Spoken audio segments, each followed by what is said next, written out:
Guys, welcome back to my YouTube channel. 555 angel tarot card reading മലയാളത്തിലേക്ക് എല്ലാവർക്കും സ്വാഗതം. അപ്പോൾ നമ്മുടെ ചാനൽ ആദ്യമായിട്ടാണ് കാണുന്നതെങ്കിൽ ഉറപ്പായിട്ടും സബ്സ്ക്രൈബ് ചെയ്യുക. റീഡിംഗ് ഇഷ്ടപ്പെട്ട് കഴിഞ്ഞാൽ ലൈക്ക് ചെയ്യുക.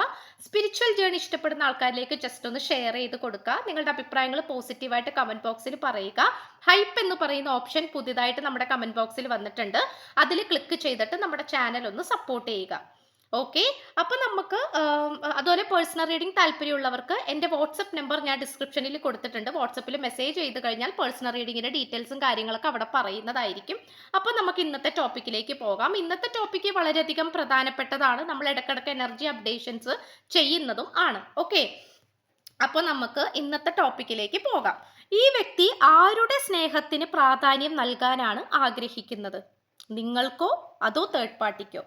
ഓക്കെ, അപ്പൊ തേർഡ് പാർട്ടി ഉണ്ടോ എന്നുള്ള കാര്യത്തിൽ സംശയമുള്ളവർക്ക് ഈ റീഡിങ് കാണാം. അതിപ്പോ എന്ത് സാഹചര്യം, ഇപ്പൊ തേർഡ് പാർട്ടി എന്ന് പറയുന്നത് ഒരു വ്യക്തി തന്നെ ആകണം എന്നില്ല, ചിലപ്പോൾ ഒരു സാഹചര്യവും ആകാം. ഓക്കെ, അപ്പൊ എന്താണെന്നുള്ളത് നമുക്ക് കണ്ടറിയാം. അപ്പോൾ നിങ്ങൾക്ക് അങ്ങനത്തെ ഒരു ഡൗട്ടും കാര്യങ്ങൾ ഉണ്ടെങ്കിൽ നിങ്ങൾക്ക് ഉറപ്പായിട്ടും ഈ റീഡിങ് കാണാം. പിന്നെ ഇതൊരു ജനറൽ റീഡിംഗ് ആണ്. അപ്പോൾ നിങ്ങൾക്ക് അംഗീകരിക്കാൻ പറ്റുന്ന കാര്യങ്ങൾ മാത്രം അംഗീകരിക്കുക, അല്ലാത്തത് വിട്ടുകളയുക. Because there are lots of energy, ഒരുപാട് എനർജീസ് വരുന്നതാണ്. അപ്പം അതിൽ നമ്മൾ എടുക്കുന്ന റീഡിംഗ് ആണ്. ഓക്കെ, അപ്പം നമുക്ക് എന്താ പറയാ, നമുക്ക് ഓവറോൾ എനർജി നമുക്ക് പിന്നത്തേക്ക് വെക്കാം. നമുക്ക് ഫസ്റ്റ് തന്നെ ഈ പേഴ്സണ് നിങ്ങളോടുള്ളൊരു ഫീലിങ്സ് എന്നുള്ള രീതിയിലാണ് നമ്മൾ ഫസ്റ്റ് ഈ ഒരു ലൈൻ നമ്മൾ എടുത്തിട്ടുള്ളത്. രണ്ടാമത്തേത് തേർഡ് പാർട്ടിയോടുള്ള ആ ഒരു ഫീലിങ്സ് ആണ്. അപ്പം നമുക്ക് ഫസ്റ്റ് തന്നെ നോക്കാം. അവസാനം കുറച്ച് ക്ലൂസും കൂടി എടുക്കുന്നതായിരിക്കും കേട്ടോ. അപ്പൊ നമുക്ക് ഇവിടെ നോക്കുകയാണെങ്കിൽ ഇവിടെ കുറച്ച് കാർഡ്സിൽ ചില ഭാഗങ്ങൾ കാണിക്കാൻ പറ്റാത്തത് കൊണ്ട് ഞാനത് പെയിന്റ് ചെയ്തൊക്കെ വെച്ചിട്ടുണ്ട്. ബിക്കോസ് ഇങ്ങനെ പോയി കഴിഞ്ഞാൽ നമുക്ക് ഒരു കാർഡ്സും കാണിക്കാൻ പറ്റില്ല. യൂട്യൂബ് ആണെങ്കിൽ അതൊന്നും അലൗ ചെയ്യില്ല. കാരണം നമുക്കറിയാലോ, അപ്പോൾ ഇതൊരു ഇംഗ്ലീഷ് റിലേറ്റഡ് കാർഡ്സും കൂടി ആയതുകൊണ്ട് ചില കാര്യങ്ങളിലൊന്നും എന്താ പറയാ വസ്ത്രമില്ല. അപ്പൊ അതുകൊണ്ടാണ് ഞാനിങ്ങനെ പെയിന്റ് അടിച്ച് വെച്ചിരിക്കുന്നത്. വേറൊന്നും വിചാരിക്കരുത്. അല്ലെങ്കിൽ പിന്നെ നമുക്ക് ഈ എഴുത്ത് മാത്രമൊക്കെ ഇങ്ങനെ കാണിക്കേണ്ടി വരും. അതെന്തോ ഒരു ബോറിംഗ് ആയിട്ട് എനിക്ക് തോന്നി. സോ അതുകൊണ്ടാണ് കേട്ടോ. അപ്പൊ ഇവിടെ നമുക്ക് ഫസ്റ്റ് തന്നെ ഇപ്പൊ നിങ്ങളോടുള്ളൊരു ഫീലിങ്സ് ഈ പേഴ്സൺ നോക്കുകയാണെങ്കിൽ ഇവിടെ നമുക്ക് പറയാനാണെങ്കിൽ ഹേർട്ട് ടു ഹേർട്ട് കോൺവെർസേഷൻസ് എന്നാണ്. അതായത് ഇവിടെ ഹൃദയം തുറന്നുള്ള സംസാരം നിങ്ങൾക്കിടയിൽ ഇതുവരെ ഉണ്ടായിട്ടില്ല എന്നാണ് കാണിക്കുന്നത്.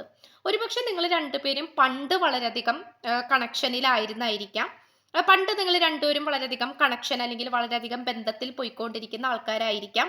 പെട്ടെന്ന് ഒരു ദിവസം കോണ്ടാക്ട് കട്ടായി പോയി. ഓക്കെ, അതായത് എന്താണ് ഏതാണ് എങ്ങനെയാണോ ഒന്നും അറിയില്ല. പെട്ടെന്ന് ഒരു ദിവസം കോണ്ടാക്ട് കട്ടായി പോയി. ചിലപ്പോൾ ഈ പേഴ്സൺ നിങ്ങളെ വിട്ടു പോയി, അല്ലെങ്കിൽ വല്ലപ്പോഴും കോണ്ടാക്ട് ഉണ്ടെങ്കിൽ തന്നെ മനസ്സ് തുറന്നുള്ള സംസാരമില്ല. ആദ്യം ഉണ്ടായിരുന്ന സ്നേഹവും കരുതലും ഒന്നും തന്നെ ഇപ്പില്ല. അപ്പോൾ ഈ ഒരു സിറ്റുവേഷനിലൂടെയാണ് നിങ്ങൾ കടന്നു പോയിക്കൊണ്ടിരിക്കുന്നതെങ്കിൽ ഉറപ്പായിട്ടും ഈ പേഴ്സൺ നിങ്ങളുമായിട്ട് ഒരു heart to heart conversation, honestly discuss the feelings with each other എന്നാണ്. അതായത് സത്യസന്ധമായിട്ടുള്ള മനസ്സിൽ വരുന്ന ആ ഒരു ഫീലിങ്സ് അല്ലെങ്കിൽ ആ ഒരു ഇമോഷണൽ പരമായിട്ടുള്ള കാര്യങ്ങൾ തുറന്ന് സംസാരിക്കാൻ നിങ്ങൾ രണ്ടുപേരും ഇപ്പോഴും തയ്യാറായിട്ടില്ല. ഒരുപക്ഷെ ഈ റീഡിംഗ് കണ്ടുകൊണ്ടിരിക്കുന്ന നിങ്ങൾ ചിലപ്പോൾ ഈ പേഴ്സന്റെ മുന്നിൽ പൊട്ടിക്കരഞ്ഞിട്ടുണ്ടാകാം, അല്ലെങ്കിൽ മനസ്സ് തുറന്ന് സംസാരിച്ചിട്ടുണ്ടാകാം, അല്ലെങ്കിൽ അതിന് വേണ്ടിയിട്ട് ശ്രമിച്ചിട്ടുണ്ടാകാം. പലതരത്തിലുള്ള സാഹചര്യങ്ങൾക്ക് വേണ്ടി നിങ്ങൾ കാത്തു നിന്നിട്ടുണ്ടാകാം. പക്ഷേ ഇവിടെ അതിനുള്ളൊരു അവസരം കിട്ടിയിട്ടില്ല എന്നാണ് കാണിക്കുന്നത്. നമുക്കിവിടെ കാണാൻ സാധിക്കും, ഒരു പുരുഷൻ ഇങ്ങനെ നിൽക്കുന്നുണ്ട്. സ്ത്രീ ഇങ്ങനെ ആ പുരുഷന്റെ മുഖത്തേക്ക് നോക്കിയിട്ട് കൈകൾ പിടിച്ചുകൊണ്ട്, ആ സ്ത്രീയാണ് മുൻകൈ എടുക്കുന്നത്, കൈകൾ പിടിച്ചുകൊണ്ട് തന്റെ ഫീലിങ്സ് എക്സ്പ്രസ് ചെയ്യാനായിട്ട് നോക്കിക്കൊണ്ടിരിക്കുകയാണ് ഈ പുരുഷനോട്. പക്ഷെ ആ പുരുഷനെ നോക്കൂ, ജന്മം കൊണ്ടാലും ഞാൻ തിരിഞ്ഞു നോക്കില്ല എന്നുള്ള രീതിയിൽ, അതായത് ഞാൻ ഇങ്ങനെ തന്നെ നിൽക്കും എന്നുള്ള രീതിയിൽ പാറ പോലെ നിൽക്കുകയാണ്. അപ്പോൾ എന്താന്ന് വെച്ചാൽ അവിടെ ഇപ്പൊ നിങ്ങൾ കാണുന്ന അനുസരിച്ച് ജെൻഡർ വൈസ് നിങ്ങൾക്ക് സങ്കല്പിക്കാം കേട്ടോ. ഇപ്പൊ നമുക്കൊരു കാര്യം കാണുമ്പോൾ അത് മാത്രമല്ലേ പറയാൻ പറ്റുള്ളൂ. ഇപ്പൊ നിങ്ങൾ കാണുന്നത് ഇപ്പൊ ഇവിടെ പുരുഷന്മാരാണ് തന്റെ ഫീലിങ്സ് എക്സ്പ്രസ് ചെയ്യാൻ ഉദ്ദേശിക്കണമെങ്കിൽ, സ്ത്രീകളാണ് തിരിഞ്ഞു നോക്കാത്തെങ്കിൽ നിങ്ങൾക്ക് ആ രീതിയിൽ മനസ്സിൽ സങ്കല്പിക്കാം. ഓക്കെ, അപ്പോൾ ഇവിടെ ഈ ഒരു പേഴ്സൺ വളരെ പാറക്കല്ല് പോലെ നിൽക്കുകയാണ്. അപ്പോൾ ഈ ഒരു ലേഡി എന്ന് പറഞ്ഞാൽ വളരെ ഇമോഷണൽ ആണ്, തൻ്റെ ആ ഒരു കാര്യം എക്സ്പ്രസ് ചെയ്യാനായിട്ട് താല്പര്യപ്പെടുന്നുണ്ട്. പക്ഷെ ഇവിടെ ആ ഒരു ഹേർട്ട് ടു ഹേർട്ട്, ഹൃദയം തുറന്നുള്ള സംസാരം ഇവിടെ വെളിപ്പെടുന്നില്ല, സംഭവിക്കുന്നില്ല എന്നാണ് കാണിക്കുന്നത്. അപ്പോൾ ഉറപ്പായിട്ടും ഈ ഒരു കാര്യത്തിൽ ഈ പേഴ്സൺ പശ്ചാത്തപിക്കുന്നുണ്ട്, ഗിൽറ്റ് ഫീൽ ചെയ്യുന്നുണ്ട്. കാരണം ഈ ഒരു പാറക്കല്ല് പതുക്കെ പതുക്കെ, അല്ലെങ്കിൽ നമുക്ക് ഇതിനൊരു മഞ്ഞുകട്ടാന്ന് നമുക്ക് ഉപമിക്കാം. മഞ്ഞുകട്ട, അപ്പം വലിയൊരു മഞ്ഞുകട്ടയാണ്. അതിങ്ങനെ പതുക്കെ പതുക്കെ ഇങ്ങനെ അലിയല് മതി, അലിയലല്ല, എന്താ പറയാ, ഉരുകല്. അതെ, ഉരുകി ഉരുകി ചെറുതായിട്ട് ഉരുകല് വന്നിട്ടുണ്ട്, മെൽറ്റ് ആവുന്നുണ്ട്.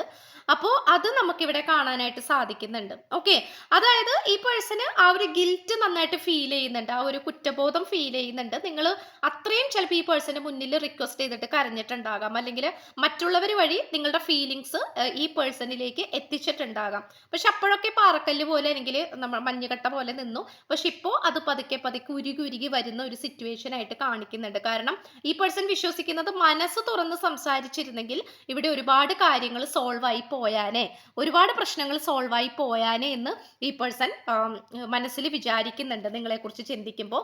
And also the make the effort ആണ്. ഇതൊരു കുട്ടികൾ അങ്ങോട്ടും ഇങ്ങോട്ടും സ്നേഹം പ്രകടിപ്പിക്കുന്നതാണ്. പക്ഷെ എനിക്ക് കാണിക്കാൻ നിവൃത്തിയില്ല, എനിക്കറിയില്ല അത് എങ്ങനെയാകും എന്നുള്ളത്.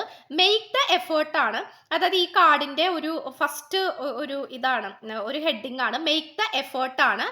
Great love is worth taking the steps you are guided to take എന്നാണ്. അപ്പോൾ അതായത് ഇതിന് വേണ്ടിയിട്ട് നിങ്ങൾ സ്നേഹിക്കാൻ വേണ്ടിയിട്ട് നിങ്ങൾ അധ്വാനിക്കണം എന്നുള്ളൊരു രീതിയാണ്.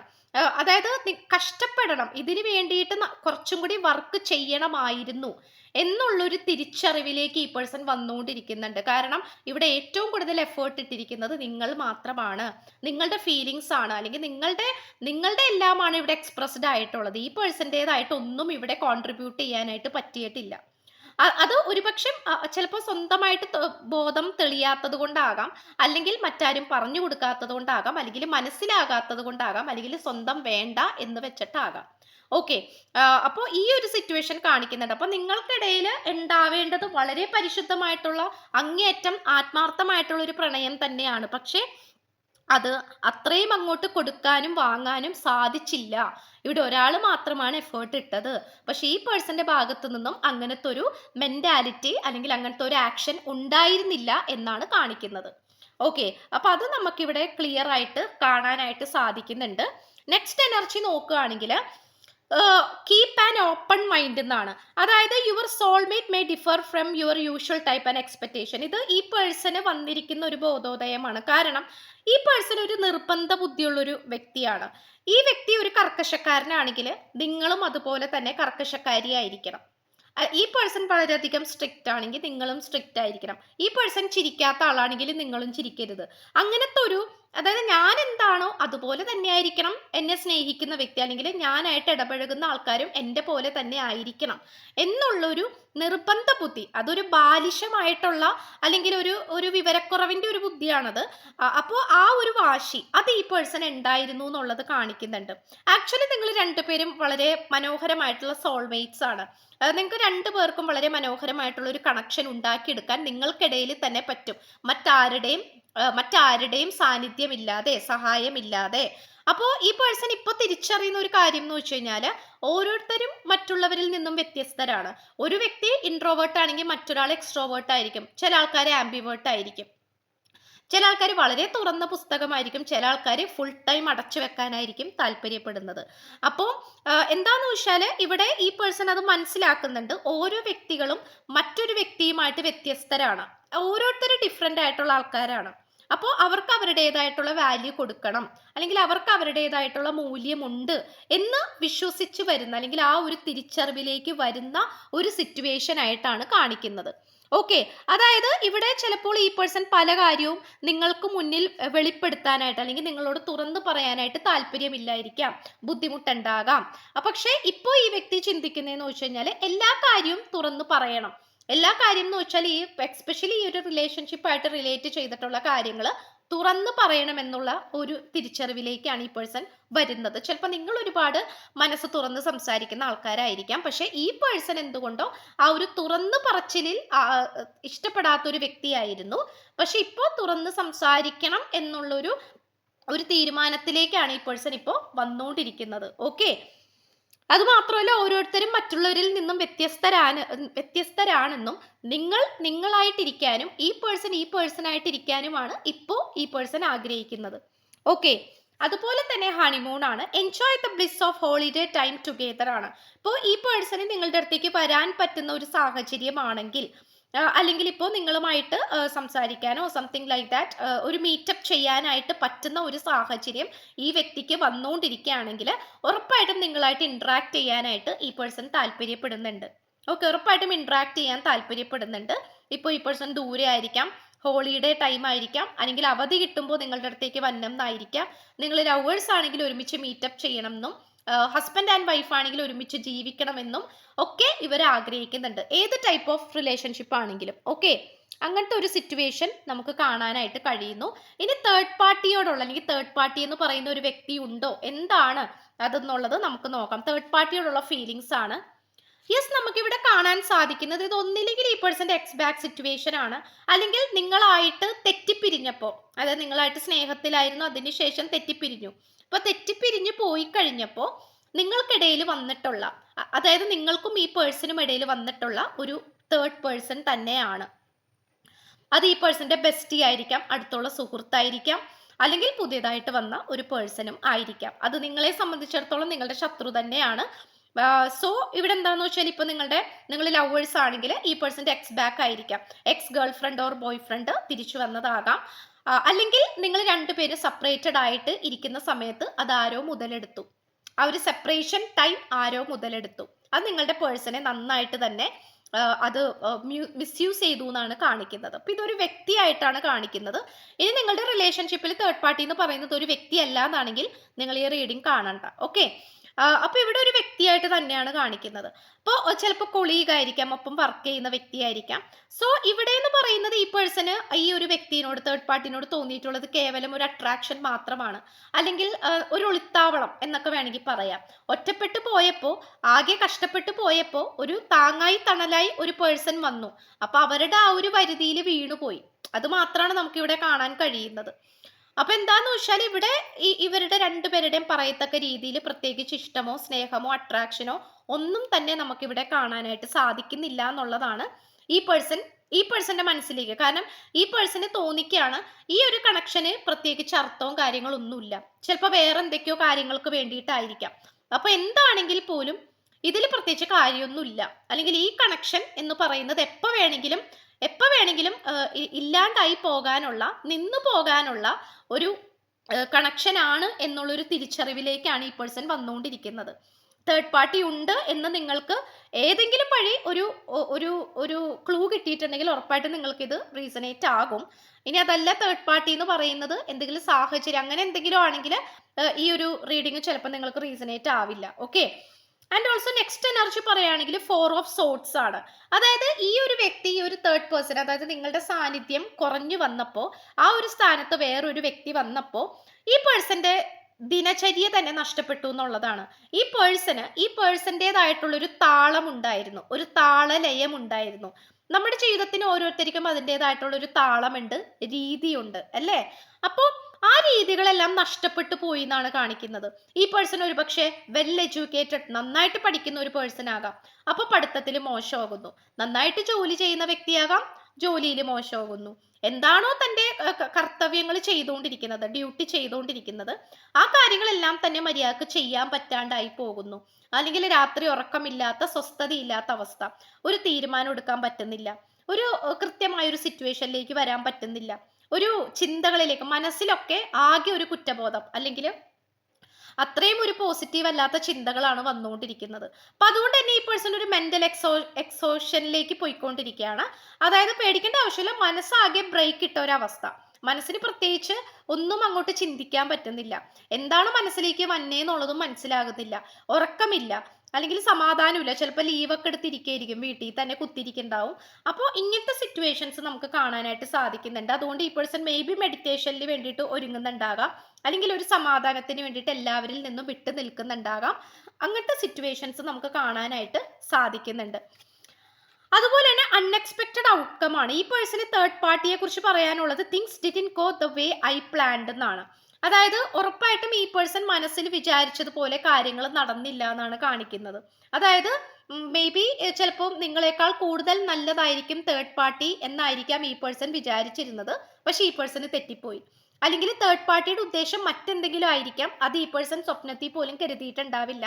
അപ്പോൾ ഈ പേഴ്സന്റെ ലക്ഷ്യങ്ങൾ തെറ്റിപ്പോയി. അപ്പോൾ അതുകൊണ്ട് തീർച്ചയായിട്ടും എന്താ പറയുക, അല്ലെങ്കിൽ തേർഡ് പാർട്ടി തലയിലായിട്ടുണ്ടാകാം. ഓക്കെ, എന്തായാലും ആ ഒരു വേലിയിൽ കിടന്നിരുന്ന പാമ്പിനെടുത്ത് തലയിൽ വെച്ച ഒരവസ്ഥ അതാണ്. അപ്പൊ അതുകൊണ്ട് വിചാരിച്ച പോലെ കാര്യങ്ങൾ നടന്നില്ല എന്നാണ് ഈ പേഴ്സൺ തേർഡ് പാർട്ടി സിറ്റുവേഷനിൽ പറയുന്നത്. ഏത് എനർജിയിലേക്കാണ് ഈ പേഴ്സൺ പോകുന്നത്? Lavender surround your self with love എന്നാണ്. ഉറപ്പായിട്ടും ചുറ്റിനുള്ള ആൾക്കാരായിട്ട് സന്തോഷം ഉണ്ടാക്കിയെടുക്കുക എന്നുള്ളതാണ്. ഒരുപക്ഷെ ഈ പേഴ്സൺ തേർഡ് പാർട്ടിയിൽ മാത്രം ഒതുങ്ങി പോയിട്ടുണ്ടാകാം, അല്ലെങ്കിൽ ഈ പേഴ്സന്റെ വേണ്ടപ്പെട്ടവരിലേക്ക് മാത്രം, വേണ്ടപ്പെട്ടവരെന്ന് പറയാൻ പറ്റില്ല, തേർഡ് പാർട്ടിയിലേക്കാണ് ഈ പേഴ്സൺ ഒതുങ്ങി പോയിട്ടുള്ളത്. തേർഡ് പാർട്ടി ഒരുപക്ഷെ ഈ പേഴ്സണെ കൺട്രോൾ ചെയ്തിട്ടുണ്ടാകാം, ചിലപ്പോൾ സ്വന്തം വീട്ടുകാരായിട്ട് വരെ അകറ്റിയിട്ടുണ്ടാകാം. അപ്പോൾ ഈ പേഴ്സൺ ഇപ്പൊ ചെയ്യാൻ ആഗ്രഹിക്കുന്നത് യുവർ സെൽഫ് വിത്ത് ലവ് എന്നാണ്. ചിലപ്പോൾ വീട്ടിലുള്ളവരോട് മര്യാദക്ക് സംസാരിച്ചിട്ട് പോലും ആഴ്ചകളോ മാസങ്ങളോ ആയിട്ടുണ്ടാകാം. അപ്പൊ അതുകൊണ്ട് ചുറ്റിനുള്ള ആൾക്കാരോട് സ്നേഹത്തോടെ പെരുമാറാനും പഴയ കൂട്ടുകെട്ടുകളൊക്കെ ഉണ്ടെങ്കിൽ അവരായിട്ട് വീണ്ടും റീസ്റ്റാർട്ട് ചെയ്യാനും ഒക്കെയാണ് ഈ പേഴ്സൺ ഇപ്പൊ ശ്രമിച്ചുകൊണ്ടിരിക്കുന്നത്. വീട്ടിലുള്ളവരായിട്ട് സ്നേഹത്തിൽ പെരുമാറാനും ഒരു പാഠം പഠിച്ച ഒരവസ്ഥ, മനസ്സിലായോ? അതിലേക്കാണ് ഈ പേഴ്സൺ ഇപ്പോൾ വന്നുകൊണ്ടിരിക്കുന്നത്. അപ്പോൾ ഇത് നമുക്ക് ഒരു പുതിയൊരു പോസിറ്റീവ് ചേഞ്ച് ആയിട്ടാണ് കാണിക്കുന്നത്. ആൻഡ് ഓൾസോ നമുക്ക് തേർഡ് പാർട്ടിയോടുള്ള ഓവറോൾ എനർജി എന്താണെന്ന് നമുക്ക് നോക്കാം. 10 ഓഫ് മിഖായേൽ ആണ് നമുക്കിവിടെ കാണാൻ കഴിയുന്നത്. എ സിറ്റുവേഷൻ ആസ് എൻഡഡ് എന്നാണ്. അതായത് തേർഡ് പാർട്ടി ആയിട്ടുള്ള ഈ ഒരു സിറ്റുവേഷൻ അവസാനിച്ചിട്ടുണ്ട്. And you are finally free ആണ്. യെസ്, ഈ പേഴ്സൺ കഴിവതും ഫ്രീ ആയിട്ടിരിക്കാനാണ് ശ്രമിക്കുന്നത്. അതുപോലെ സന്തോഷത്തിന് വേണ്ടി, സന്തോഷത്തിന്റെ പുറകെ പോകാനാണ് ഈ പേഴ്സൺ ഇപ്പൊ ശ്രമിച്ചുകൊണ്ടിരിക്കുന്നത്. പഴയ കാര്യങ്ങളെല്ലാം കളയാൻ ശ്രമിക്കുന്നു. ഈ ഒരു എനർജിയാണ്. അതുപോലെ തന്നെ നമുക്ക് കിട്ടിയിട്ടുള്ളത് നിങ്ങളുടെ എനർജിയിലാണ് നമുക്ക് ഈ ഒരു കാർഡ് എടുത്തിട്ടുള്ളത്. ലോർഡ് ഗണേശയാണ്. ഈയിടെയായിട്ട് ഗണപതിയുടെ ഭയങ്കരമായിട്ടുള്ള എനർജി വരുന്നുണ്ട്, എന്താണെന്ന് അറിയില്ല. എനിവേ, അത് എല്ലാവർക്കും അനുഗ്രഹമായി മാറട്ടെ, എനിക്കും. അതായത് ഒബ്സ്റ്റക്കിൾസ് ആർ ബീങ് റിമൂവ്ഡ് ആണ്. തടസ്സങ്ങൾ ഒരുപാട് ഉണ്ടായിരുന്നു. സ്പിരിച്വൽ സപ്പോർട്ട് വളരെയധികം ഈ റിലേഷൻഷിപ്പിൽ കുറവായിരുന്നു. നിങ്ങൾക്കിടയിലുള്ളൊരു ബോണ്ടിങ് വളരെയധികം കുറവായിരുന്നു. അതെല്ലാം തന്നെ വീണ്ടും പഴയതുപോലെ ആകാൻ പോകുന്നു. അല്ലെങ്കിൽ ഈ പേഴ്സൺ പണ്ടത്തേതിനേക്കാൾ കൂടുതൽ ബെറ്റർ വെർഷനിലേക്ക് നിങ്ങളിലേക്ക് വരാൻ പോകുന്നു എന്നാണ് കാണിക്കുന്നത്. അത് ആ ഒരു ബ്ലെസ്സിങ് ആണ് ഗണപതി നിങ്ങൾക്ക് തരുന്നത്. അപ്പൊ ഗണപതിയെ പ്രാർത്ഥിക്കുന്ന ആൾക്കാരൊക്കെ ഉണ്ടെങ്കിൽ ഉറപ്പായിട്ടും നിങ്ങൾക്ക് ഇങ്ങനത്തെ ഒരു അത്ഭുതം പ്രതീക്ഷിക്കാം. ഓക്കെ, അപ്പൊ നമുക്ക് കുറച്ച് ക്ലൂസിലോട്ടൊക്കെ പോകാം. ഓക്കെ, ക്ലൂസിലേക്കൊക്കെ പോകാം. നമുക്ക് നോക്കാം. 10 ഇയർ, മേ ബി 10 വർഷത്തെ സ്നേഹമായിരിക്കാം, അല്ലെങ്കിൽ 10 വർഷത്തെ വ്യത്യാസം ഉണ്ടാകാം, പ്രായ വ്യത്യാസം ഉണ്ടാകാം. 15-ാം തീയതി കിട്ടിയിട്ടുണ്ട്. 888, രേവതി, കാപ്രിക്കോൺ, 17-ാം തീയതി, ലേസ്നെസ്, മടി കാണിക്കുന്നുണ്ട്, ഓവർ കെയറിങ്, ഓക്കെ, പുണർദം നാള്. ഇത്രയാണ് നമുക്ക് കിട്ടിയിരിക്കുന്ന ക്ലൂസ് എന്ന് പറയുന്നത്. അപ്പോൾ ചാനൽ ആദ്യമായിട്ടാണ് കാണുന്നതെങ്കിൽ ഉറപ്പായിട്ട് സബ്സ്ക്രൈബ് ചെയ്യുക. റീഡിംഗ് ഇഷ്ടപ്പെട്ട് കഴിഞ്ഞാൽ ലൈക്ക് ചെയ്യുക. സ്പിരിച്വൽ ജേർണി ഇഷ്ടപ്പെടുന്ന ആൾക്കാരിലേക്ക് ഈ വീഡിയോ ജസ്റ്റ് ഒന്ന് ഷെയർ ചെയ്ത് കൊടുക്കുക. നിങ്ങളുടെ അഭിപ്രായങ്ങൾ പോസിറ്റീവായിട്ട് കമന്റ് ബോക്സിൽ പറയുക. ഹൈപ്പ് എന്ന് പറയുന്ന ഓപ്ഷൻ ക്ലിക്ക് ചെയ്തിട്ട് നമ്മുടെ ചാനൽ ഒന്ന് സപ്പോർട്ട് ചെയ്യണേ. പേഴ്സണൽ റീഡിംഗ് താല്പര്യമുള്ളവർക്ക് എൻ്റെ വാട്സ്ആപ്പ് നമ്പർ ഞാൻ ഡിസ്ക്രിപ്ഷനിൽ കൊടുത്തിട്ടുണ്ട്. വാട്സ്ആപ്പിൽ മെസ്സേജ് ചെയ്താൽ മതി. പേഴ്സണൽ റീഡിങ്ങിൻ്റെ ഡീറ്റെയിൽസും കാര്യങ്ങളൊക്കെ അവിടെ അറിയിക്കുന്നതായിരിക്കും. അപ്പോൾ പുതിയൊരു വീഡിയോ ആയിട്ട് വരുമ്പോഴത്തേക്കും എല്ലാവരും ഹാപ്പി ആയിട്ടും ഹെൽത്തി ആയിട്ടും ഇരിക്കുക. So by.